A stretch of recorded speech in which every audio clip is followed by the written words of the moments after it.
इस वीडियो में बात करने वाले हैं एसेट्स एंड लायबिलिटीज के बारे में। तो सिंपल शब्द में बोलो तो एसेट्स क्या है? Put money into your pocket. और लायबिलिटीज क्या है? Take money away from your pocket. यही दोनों को हम एग्जाम्पल से समझते हैं। एसेट्स का एग्जाम्पल देख लेते हैं, यानी कि रियल एस्टेट हो गए, लैंड्स हो गई, बिल्डिंग्स हो गई, और स्टॉक्स, बॉन्ड्स और मशीनरीज जो आप रेंट पे दे सकते हो। और यही एसेट की वजह से आप अपनी फ्यूचर वैल्यू भी बढ़ा सकते हो। और लायबिलिटीज के एग्जाम्पल देख लेते हैं, जैसे कि expensive watches, expensive phones, expensive clothes, जो आपके फ्यूचर वैल्यू तो नहीं बढ़ा रहे बट आपसे पैसे ले जा रही है, जिसकी वजह से आपकी फ्यूचर वैल्यू कम होगी। अगर आपके पास एसेट ज़्यादा है आपकी लायबिलिटी से, तो आप जल्दी से जल्दी अपनी नेटवर्थ बढ़ा सकते हो, और ये हर कोई कर सकता है।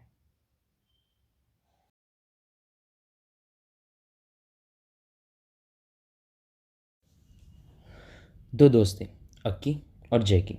उन दोनों की इनकम भी सेम ही थी, बट अक्की ने अपना पूरा ध्यान अपना एसेट्स बिल्ड करने में लगाया, जैसे कि लैंड्स, प्रॉपर्टी, स्टॉक्स, बॉन्ड्स और मशीनरीज जो वो रेंट पे देता था।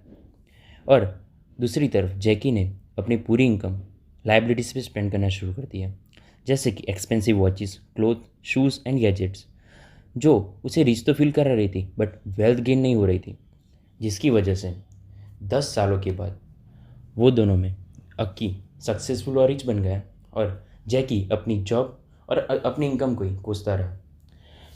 इसी वजह से आप देख सकते हैं कि एसेट्स बिल्ड करना कितना ज़रूरी है, और लायबिलिटीज़ सिर्फ शॉर्ट टाइम के लिए प्लेजर और हैप्पीनेस देती है।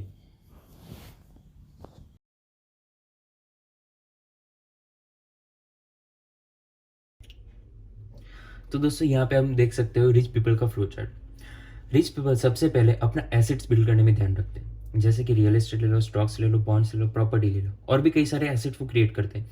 बाद में उसमें से जो भी इनकम जनरेट होती है, जैसे कि rental income, dividend, royalties, interest, वही इनकम को वो री इन्वेस्ट करते हैं एसेट्स में, और थोड़ा पैसा वो लाइबिलिटीज़ और एक्सपेंसेस में खर्च करते हैं। और री इन्वेस्ट करने की वजह से रिच पीपल ऑलवेज रिच रहते हैं।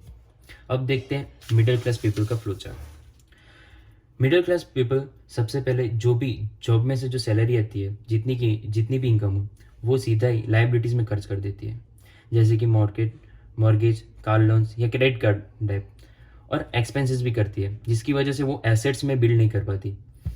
एसेट्स बिल्ड न करने की वजह से उनका मेन सोर्स सिर्फ जॉब और सैलरी रहता है, और उसमें से थोड़ा भी इन्वेस्ट एसेट्स में करते हैं और एसेट्स अपना क्रिएट करना शुरू किया, तो वो भी मिडिल क्लास में से रिच पीपल बन सकते हैं।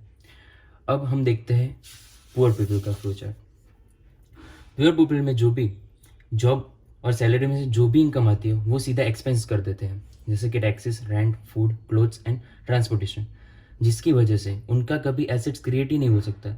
और एसेट ना क्रिएट होने की वजह से उनका मेन सोर्स भी सैलरी रहता है। इसीलिए सबसे पहले सेव कीजिए और इन्वेस्ट करना सीखें, और एसेट्स अपना क्रिएट करें, जिसकी वजह से आपको कोई एक मेन सोर्स पे रहना ना पड़े।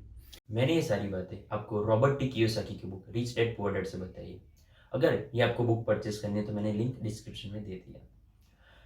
रॉबर्ट टी कियोसाकी ने भी अपना सबसे पहले रियल एस्टेट का एसेट बड़ा किया, और अपना कैश फ्लो और नेटवर्थ बढ़ाई।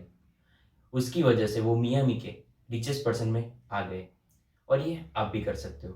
पर सबसे पहले आपको अपना एसेट बढ़ाना है, और जितना हो सके अपनी लायबिलिटीज़ को कम कीजिए और अपने एसेट को बढ़ाइए, जिसकी वजह से वो फ्यूचर में जाके आपको नेटवर्थ और कैश फ्लो दोनों बढ़ाने में बहुत ज़्यादा मदद करेगी। और अगर ये आपको वीडियो अच्छा लगे तो प्लीज़ लाइक कीजिए, शेयर कीजिए और सब्सक्राइब कीजिए।